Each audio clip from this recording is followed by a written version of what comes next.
Olá, tudo bem? Hoje nós vamos falar um pouquinho sobre inteligência artificial na educação. O objetivo é apresentar para vocês 3 tópicos: histórico e potencial da inteligência artificial generativa, aplicações práticas na educação e vamos falar também de ética no uso da IA na produção de textos acadêmicos. Esse material é baseado nesse e-book, nesse curso que estamos desenvolvendo, que é Segredos da Inteligência Artificial Generativa, aplicações práticas na educação, desenvolvida por mim e pela professora Graciela Pellegrini, de Chapecó. Vou produzir aqui um pequeno vídeo.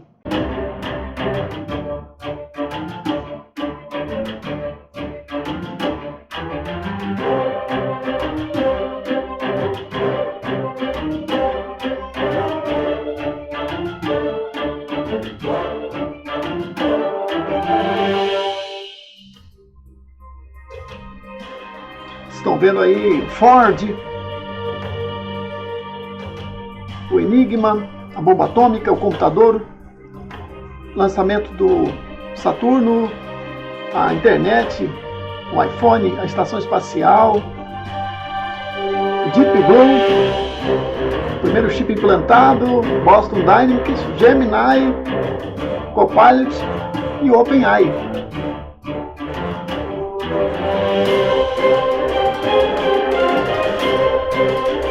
Só para vocês terem ideia, e resumidamente, depois dessa breve introdução, lembrar que John McCarthy cunhou o termo inteligência artificial e organizou a primeira conferência sobre o assunto em 1956. E Alan Turing criou o famoso teste de IA. O Deep Blue derrotou o campeão mundial Kasparov em 1997. Era um tipo de inteligência artificial aplicada apenas para jogos. Por muitos anos, foi assim que a IA se desenvolveu. No cinema, a inteligência artificial é sempre tratada com muita apreensão, algumas vezes com pessimismo, algumas vezes com otimismo. Alguns filmes famosos que trataram do assunto é Blade Runner, IA, Terminator, Matrix, Hair, I, Robot, Homem Bicentenário. São alguns filmes aí, e eu registro aí o Matrix, né, que é um dos mais famosos, mais recentes, que pode falar um pouquinho do medo sempre associado aí com o desenvolvimento das máquinas, né, da inteligência artificial. Alguns livros que estão sendo publicados, que estão muito aí em evidência, esse é do Mustafa Suleyman, que é A Próxima Onda, e Um Mundo Sem Empregos. Tem também muitos outros, como esse aqui, Homo Deus, do Harari, né, muito bom também para vocês darem uma olhada. Alguns termos, né? Preciso falar de vocabulário, né? Primeiro, o que é inteligência artificial, o que é inteligência artificial generativa, o que é GPT, prompt e o que é alucinação, né? Essa palavra é bem interessante. Vou começar pela alucinação. Muitas pessoas acham que é só ir lá e colocar um comando e o ChatGPT sempre vai acertar. Muitas vezes o ChatGPT ele alucina. O que significa isso? Ele traz um texto que parece que está certo, mas tem muito problema, que não tem nenhuma lógica no que ele escreve. Por isso que é preciso sempre conferir o que ele está fazendo. O prompt, na verdade, é como se fosse uma instrução. E aí, para falar do GPT e da IA generativa, eu vou mostrar aqui para vocês. Ó.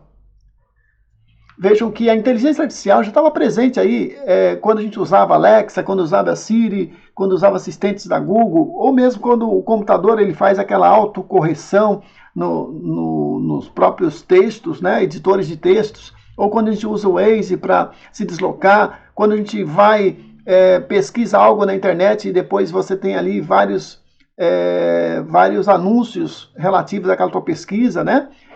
Ou quando a gente acessa, dá um like no Facebook em um determinado assunto e o Facebook começa a trazer novos assuntos. Isso aí já estava presente, só que a generativa ela é uma subcategoria dentro do campo mais amplo da IA, que tem por objetivo criar sistemas que podem gerar novos conteúdos, como textos, imagens, música ou até mesmo código, que são semelhantes aos dados em que foram treinados, né? Então veja aí que essa é a definição mais interessante de poder dar aí para IA generativa.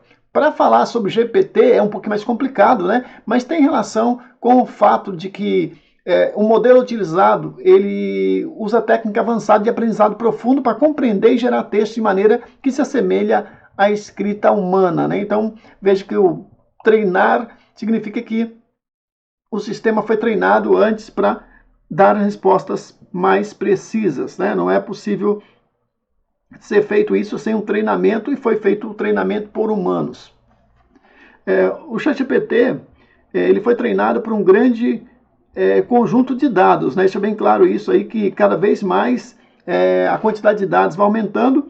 Ele começou inicialmente com toda a Wikipedia e com algumas bibliotecas. Então, inicialmente era um volume pequeno, hoje o volume de dados é muito grande. E eu queria falar aqui também da IA, né? Porque qual a definição de IA? IA, a gente pode dizer hoje que é um campo da ciência da computação dedicado à criação de sistemas capazes de realizar tarefas que normalmente requerem inteligência humana, né? Essas tarefas incluem reconhecimento de fala, tomar decisões, tradução de idiomas, visão computacional, entre outras. A IA busca emular processos cognitivos humanos como aprendizado, raciocínio e autocorreção. Só para ficar claro aí essa definição. Aqui eu trago uma aplicação bem simples, que quando eu estou lá na educação e eu quero, por exemplo, falar sobre método científico, eu tenho duas grandes personalidades, que é o Galileu Galilei e Isaac Newton.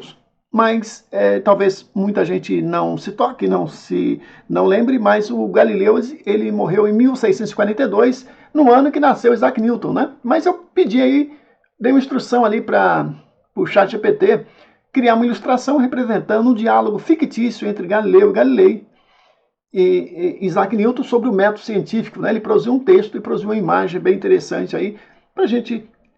É uma aplicação simples, mas você pode criar situações como essa. Similar a isso, eu poderia, por exemplo, pedir para que ele simulasse uma conversa filosófica entre o imperador Marco Aurélio, que é autor de Meditações, por exemplo, e Sêneca, né? Que também foi um filósofo estoico. Aqui eu dou alguns exemplos de prompts que podem ser muito úteis, né? Crie uma tabela com a programação de aulas do semestre, explique como calcular a quantidade de tijolos em uma parede de 20 metros por 3 metros, crie uma história fictícia baseada na saga de Robinson Crusoe, deduza a equação de Pitágoras, leia a apostila em PDF e elabore uma lista de 20 questões objetivas para estudar, desenhe uma sala de aula do futuro, corrigir a redação e apresentar sugestões para melhoria, faça um sumário do vídeo, explique a figura. Tudo isso aí são exemplos muito comuns de prompts, né, ou instruções dadas aí para a IA. E a gente brinca, né, que é importantíssimo os professores ensinarem os alunos a construírem prompts criativos, né? Aí a gente brincou da Copa do Mundo da Inteligência Artificial, por exemplo, tem o ChatGPT, o Copilot, o Gemini. Eles podem, por exemplo, ser testados, né? E numa brincadeira a gente propõe isso aí no e-book que a gente vai deixar disponível para vocês, em que o professor vai lá dividir a turma e organizar equipes, né, para disputar jogos, como se fosse partir da Copa do Mundo, para testar qual é a melhor IA para que os alunos possam, inclusive, aprender com isso, né? E o interessante é premiar e valorizar os prompts mais criativos. Isso é interessante, dá um problema real para resolver e vamos ver como é que eles fazem para construir esse prompt. Tá aí, hoje em dia fala-se muito em engenharia de prompt, então isso é uma realidade cada vez mais presente. E aí, nossa grande preocupação é como utilizar IA de forma ética, né? A gente organizou essa apresentação ali, vocês podem apontar o celular para o QR Code e vocês vão ter ali uma discussão bem interessante sobre como a gente pode contribuir para que os estudantes aprendam a usar a inteligência artificial de forma responsável e respeitando direitos autorais, respeitando a ABNT e as normas científicas, né, como a citação correta, a referência correta e não cometer plágio, nem involuntário nem voluntário, né? Porque hoje em dia tem muito programa na internet que acaba ajudando o aluno, se ele quiser, a fazer uma paráfrase e ajudando, inclusive, a escrever de maneira diferente para burlar os aplicativos antiplágio.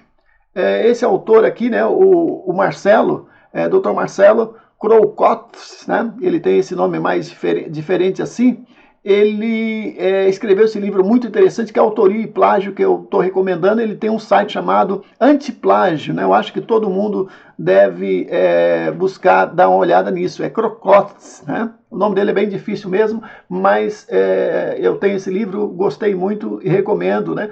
Ele é um das pessoas que mais discutem como a gente pode orientar os estudantes a escrever de forma ética. Muitas universidades americanas têm código de honra na escrita acadêmica, né? E é necessário, sim, que as pessoas indiquem se usaram a IA na produção do conteúdo. Então, quando ela usa a IA, ela tem que dizer como ela usou a IA. Isso é uma questão ética, uma questão que é muito séria também. Tem muitas universidades já no mundo afora que estão banindo ou expulsando estudantes que apresentam teses, dissertações usando inteligência artificial. Se não indicar e se for usado para fazer um TCC, uma tese, uma dissertação, e não for explícito o uso, tem universidades cancelando diploma em relação a isso. Então é muito séria essa questão do uso da IA. Então é preciso que as universidades, as instituições, os institutos federais criem regulamentos explicando e orientando os estudantes como fazer isso de forma ética.